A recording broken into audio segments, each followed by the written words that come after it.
Saya beberapa waktu yang lalu ada membaca sebuah artikel.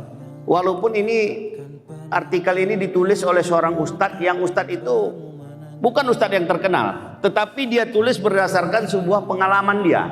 Ustadz itu bernama Ustadz Komarudin. Puluhan tahun dia bekerja di salah satu rumah sakit Islam di Jakarta. Di rumah sakit itu dia mendapat tugas dari pihak rumah sakit membimbing orang yang akan menghadapi sakaratul maut. Itulah tugas dia selama puluhan tahun. Artinya ribuan orang yang sudah dia hadapi ketika menghadapi sakaratul maut. Menarik bagi dia atas tugas yang dilaksanakan, sehingga dia pada akhirnya menyampaikan tausiahnya dan dia buat dalam sebuah tulisan ringkas. Kenapa?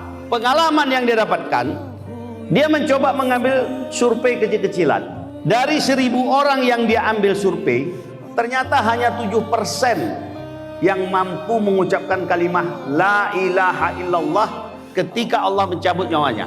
Dapat kita bayangkan, kalau hanya 7% dari 1000, berarti hanya 70 orang yang mampu mengucapkan kalimat La ilaha illallah ketika Allah datang menjemput.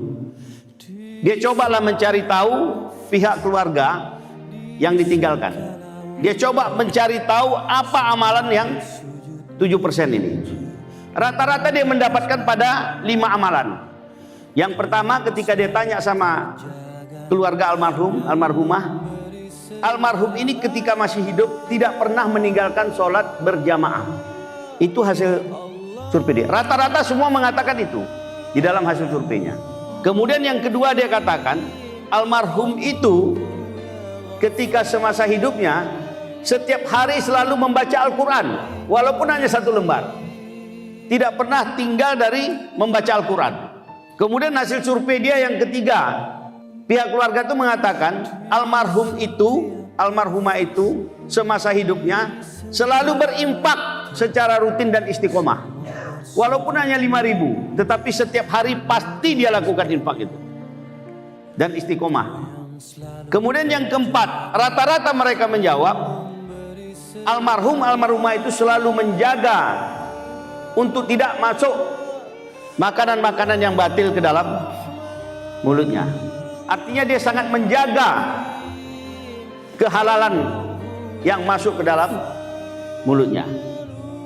Kemudian yang kelima, dia temukan bahwa almarhumah itu selalu menjaga hubungan silaturahim.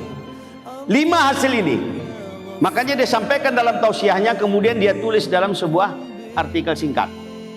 Memang ini bukan sebuah hadis, tetapi kejadian ini mengingatkan saya kepada sebuah firman Allah yang sering dibacakan oleh imam kita di berbagai masjid ketika subuh Jumat, yaitu surat As-Sajdah di ayat ke-12. Di sana Allah berfirman, walau taro izil mujrimuna nakisu ru'usihim inda rabbihim Rabbana abasarna wa sami'na farjina na'mal solihan inna muqinun. Di situ Allah berkata, dan alangkah ngerinya, kata Allah. Jadi kalau Allah saja mengatakan ngeri, seperti apa kengeriannya itu?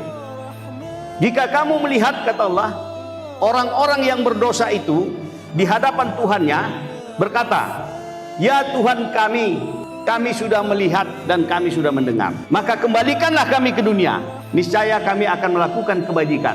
Sungguh kami termasuk orang-orang yang yakin. Ayat ini menarik. Bagi saya ayat ini adalah sebuah bocoran yang Allah berikan kepada kita. Karena ini tentang kisah masa depan. Allah mengatakan nanti di suatu saat begitu banyak orang yang menyesal minta dikembalikan ke dunia. Kenapa dia minta dikembalikan ke dunia? Hanya untuk melaksanakan amal kebajikan. Karena dia sudah melihat dan dia sudah mendengar, dan dia berjanji akan melakukan kebaikan-kebaikan, tetapi itu sudah terlambat. Hari ini kita ada di dunia, kenapa tidak mau kita lakukan dengan baik? Kenapa tidak mau kita lakukan dengan baik? 5 amalan tadi adalah amalan kebaikan. 5 yang hasil survei tadi saya jelaskan, itu semua terkait dengan kebaikan. Yang pertama, dia rutin melaksanakan sholat. Yang kedua, dia selalu rutin membaca Al-Quran.